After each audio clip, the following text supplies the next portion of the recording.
Well, this may be a story you've been following recently. More mysterious mass deaths in the animal world, this time they're in Italy. It's reported this lunchtime that 400 turtle doves fell out of the sky in Faenza in the north of the country. Local officials suggesting that perhaps exhaust fumes coming out of one of the many chemical factories in the area might be responsible. They are investigating to see what more precisely is the cause. It comes after similar events, one involving thousands of blackbirds in Arkansas on New Year's Eve.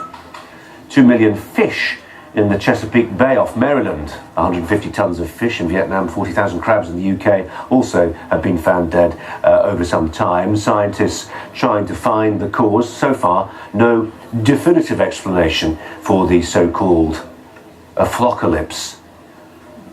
Joining me now from Sandy in Bedfordshire is Graham Madge from the RSPB. Graham, a very good afternoon to you. What do you think might be behind all this? Well, I think what we're seeing with these very mysterious events are a number of very unconnected incidents that are taking place. So really what's triggered the media interest in this particular story, as you say, is the deaths of thousands of red-winged blackbirds in Arkansas.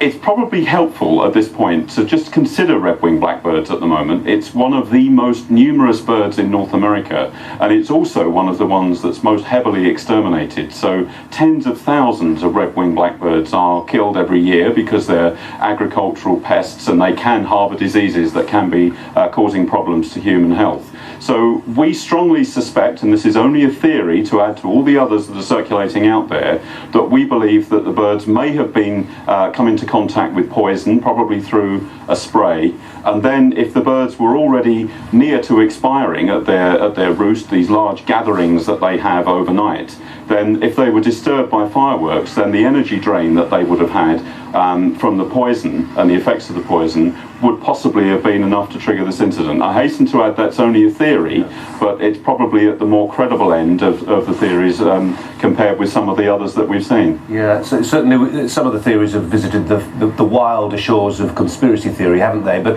just what you're saying, does it necessarily tally with this idea that the birds had a blunt trauma, suggesting perhaps that they'd hit the ground with some force rather than just falling sick from poison, as you suggest? Well, I mean, obviously, if the birds had fallen from some height, then you would expect trauma injuries anyway, because obviously they have collided with the ground. But we fully welcome the report that we anticipate in the next few days from our partner in the United States, the Audubon Society, and also an independent report from the US Fish and Wildlife Service that hopefully will help to populate the void that we have at the moment.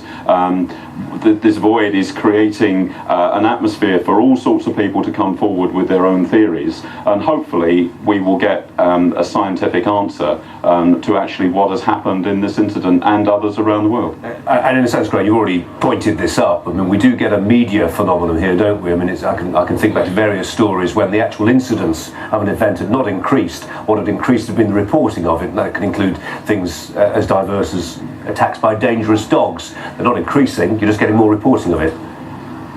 Absolutely. It would have been very interesting to know whether the Swedish report, for example, where 100 or so jackdaws have died in a small town in central Sweden, whether that would have even been reported had we have not had the Arkansas event on New Year's Eve.